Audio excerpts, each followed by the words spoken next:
All right, today's lesson, starting with polynomial functions and their graphs in section 2.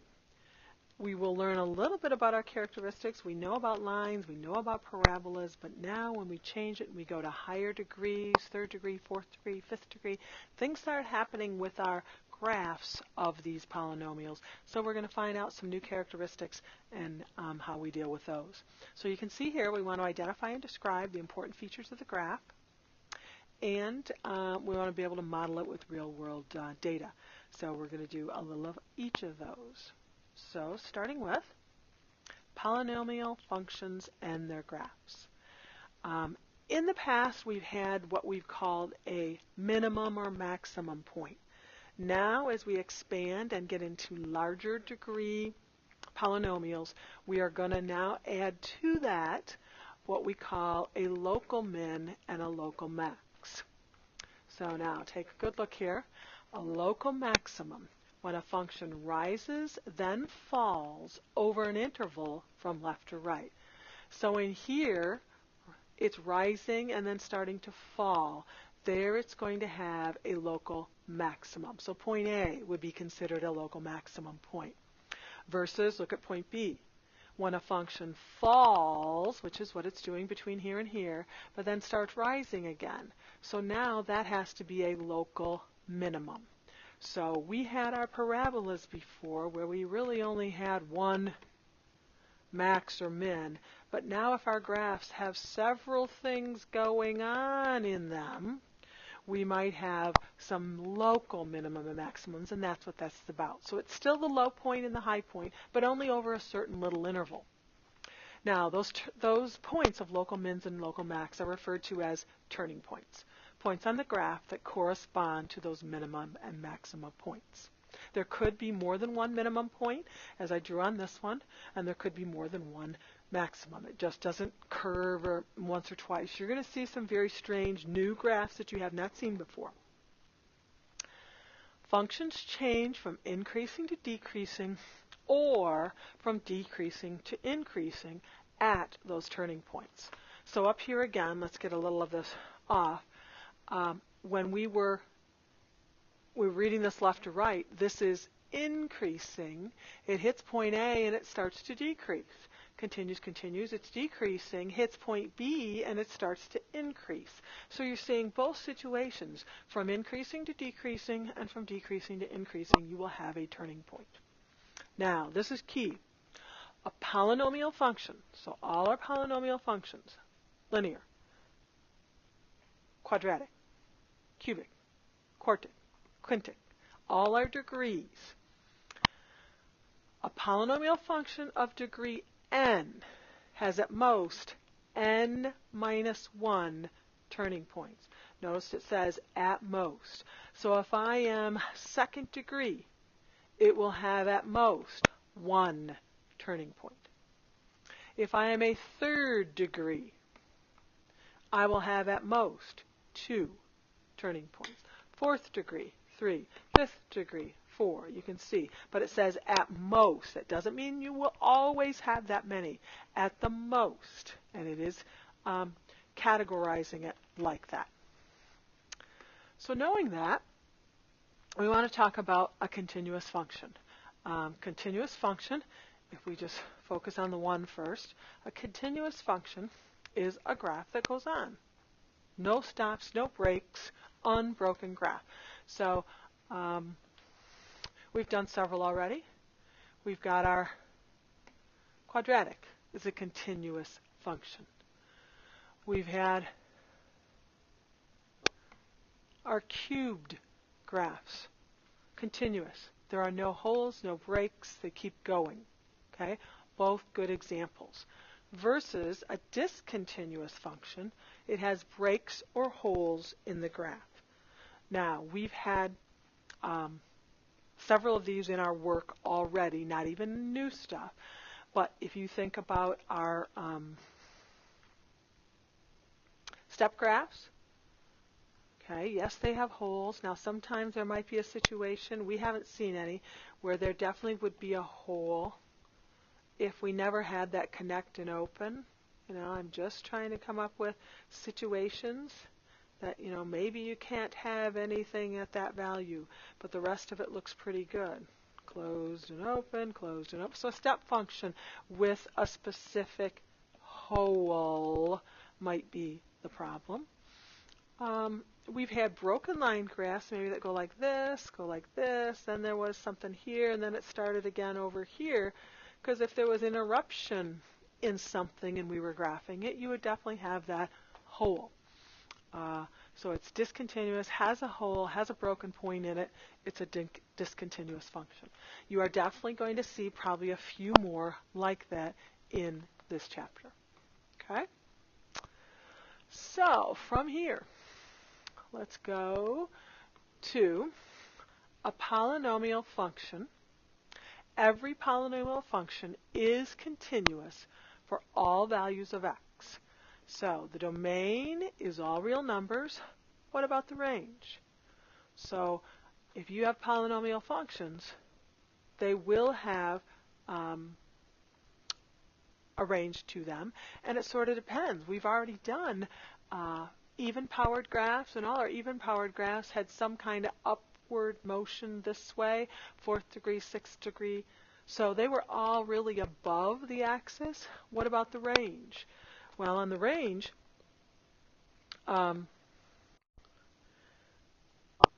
it'll depend on what your degrees were. Here, if I was graphing this, just plain and simple, the domain, all reals. The range is only going to be non-negative reals, because we do get the 0 and above. If I had one of our S-curve ones,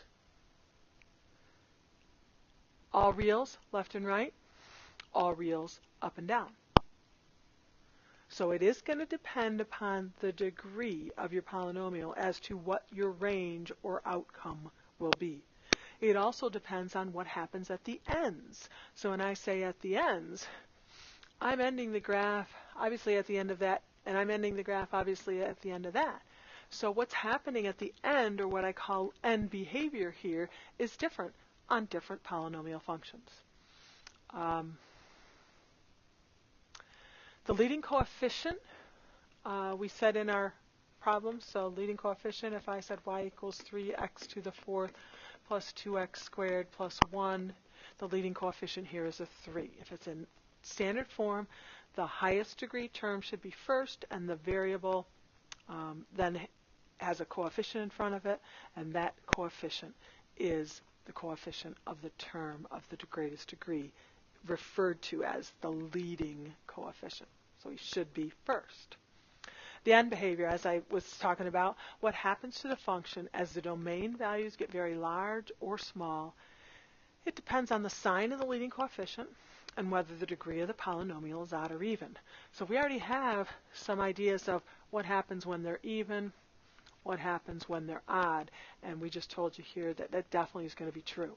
It also depends upon if your function was a positive or negative value on that leading coefficient. That definitely changes it. So I'd graphed some too here. I could have graphed them down there just as easily. So the end behavior, and we'll have a graph here that talks about that just a little more detail. What happens to a graph at the end? And it depends on two things, the leading coefficient and whether the polynomial is odd or even degree. So here we go. If we were to graph y equals, or p of x equals, and so get your grapher out, so we do not have to do this by hand. If you were to graph y equals negative 2x to the third minus x squared plus 5x plus 6, and you graph that, you definitely won't be getting just a nice little parabola. Okay? As a quick check on a standard window, I'm getting a motion here. Whoops. Let's bring that a little closer. I'm getting downward motion here, hits a low point, heads back up, not quite as high as the other, hits a high point, and then starts traveling down. So just as a quick graph to make sure you graphed it accurately, something like that. Now it does say, approximate any local minimum or maximum to the nearest tenth. So if we were going for our mins and max right now, our local mins and max, we're going to need that point and that point. But we already have a feature on our calculator that will help us do this. So let's do the first one with me. If we go for the one on the left, which is the local minimum, you would go to Calculate. And notice choice 3 is minimum and choice 4 is maximum, so make sure you're hitting the right one on the right value. We're going to the one on the left, which is the minimum, so we would choose choice 3. The first thing that comes up, it says left bound. You want to place your cursor, the little active bug, to the left of this point. So I'm going to place my little cursor bug right in here. So to the left of your lowest point. And so it said left bound, and it told me where I have it at, and I hit enter. Then it now says right bound, and I'm going to move my cursor over to the right side of the minimum point. Don't get it so close that it looks like it's right on it. Get it to the right side a little.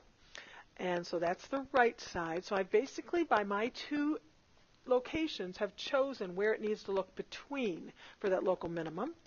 And now I'm going to choose enter again. And it'll say guess. I don't want to guess. I'm just going to hit enter. And it should spit out what the local minimum point is. And I said approximate to the nearest tenth. So on my calculator it says negative 1.09-ish. And so that would be a negative 1.1. And it says a y value of 1.98-ish. So when I round to the nearest tenth for my minimum, I would have been good. Now, I've revealed the maximum. Go ahead and do the same exact process. Calculate. You got to start over. Go to choice 4. Move your cursor to be places between that maximum point. And if I did that, my maximum point, I might want to place my cursor right about there and right about there. Do that, approximate, and see if you get your local maximum point.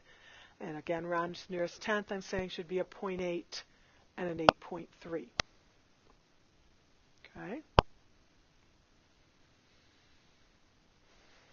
All right. Now, noticing what you wrote there, and since you now know your local min and max to the nearest tenth, the next question says find the intervals over which the function is increasing and decreasing. We're always talking about left to right. So we would have to say it is definitely increasing from here to here, left to right. It's going up, up, up, up, up, up. But from here to here, and I wanted to use a different color, from here to here, and from here to here, it's definitely decreasing. So you need to use these min-max values and write an interval, like an xy. So you can start thinking about what that would look like. And let's check. So it's definitely increasing from that negative 1.1-ish, which is what we got for our min x value, all the way up to the 0.8, which was the x value on the max. And then it is decreasing when it's less than that negative 1.1 and when it's greater than that that positive 0.8. So we're using x values. We're using x values to determine this interval. Okay, so when we describe it, find the x value intervals. Because obviously you could do x and y, but it's just easier because you found them here. That's what you're going to go with when you write them here. And then just make sure you identify which one's increasing and which one's decreasing. Okay, looks good. Next one. Here was that end behavior that we're talking about. End behavior of a polynomial. Okay. Now let's just use that same equation we were just working at. Y equals negative 2x cubed, I'll just start it out like that from the last equation. Plus 5x squared plus 6, okay? And my little graph picture of it again was something here, then it went up, and then it came down. All right, just to give you an idea. So end behavior of a polynomial function. First, you need to know, is n even or odd? N is the degree of your polynomial, okay? And that would be your entire equation. So I'm looking at my equation here. It is in descending order. My highest degree is 3. So n is definitely odd. So right now for this graph, okay, for this graph I need to be looking at this row. N is odd. Then, is my a value greater than 0 or is my a value less than 0? My a value right now is a negative, so my a value is less than 0. I need to be looking at this. So it'll depend on your choices. So if I'm an even-powered graph, then do I have a positive first term or a negative first term? I'm an odd-powered graph, do I have a positive first term or a negative first term? So mine is a negative first term with an odd power, so it should be rising and falling. Now what does that mean? So take a look now at your graph. If I'm rising on the left, that means over here, the left side of my graph is still going up. It is rising. Where the right side of my graph, that's this portion, the end behavior is going down. It is falling. Okay, so that's all we're asking you to do. So look at the degree of the polynomial, odd or even, and is the first term's coefficient in standard form positive or negative? All right, so let's reset this page and let's try. Whoops. Let's try describe the end behavior of this one. So again, they're not even asking you to find the graph, but you can use the graph as a check in a second. So right now you look at this and say, okay, it's cubed. That's an odd degree, and it's definitely in descending order, so we're good. And then it's a positive, so it should be falling and rising. So now, if we would type in this equation, x to the third minus 2x squared minus 5x plus 3, and hit graph, we are looking for it falling on the left and rising on the right. And just to give you a little idea of what my grapher gave me, it's down here, then it rises and comes up here. It crosses a little past the origin, comes down here, and then comes back up. So to check it, you're saying, well, what do we need to do? It is falling on this end, and it is rising on this end. And that's all I'm looking at. I'm not looking at what goes on in between. I'm looking at the end behavior, the arrows. Okay, go ahead and try this one and jot down what you get, because that will be one we use as discussion in class to see if you get it or not. End behavior of a polynomial. Let's clean this off for you, and I'll put your equation back in view. So you're doing the r of x equation, asking yourself what's going to happen. Does it rise or fall based on the two pieces we need in the polynomial function?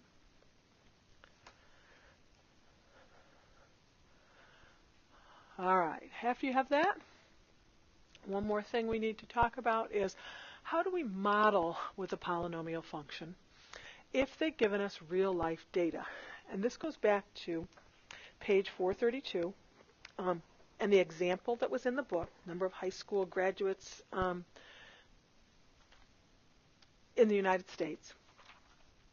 And this happens to be part of example 3 data.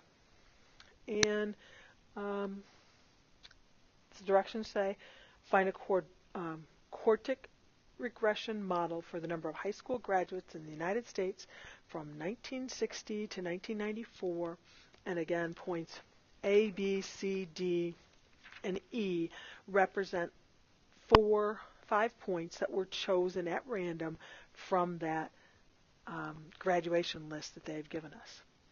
So we can make a scatter plot, see what it looks like, but if they just say use the quartic regression model, meaning we've already done linear regression, we've already done quadratic regression, and we've done one exponential regression. So if we were to take this one and do regression with it, we would follow those same rules we always have, and that has been to edit, make sure you're in L1 and L2, and our X data goes 10, 18, 30, 41, and 44. Make sure you've cleared out any other data in your list, data pieces that is, and then it's 1679, 2606, 3089, 2276, and 2517.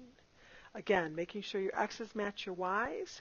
You go back to Stat, you go to Calc, look at your choices. Since they told you this was a quartic polynomial, then you should be going to choice 7, quartic regression.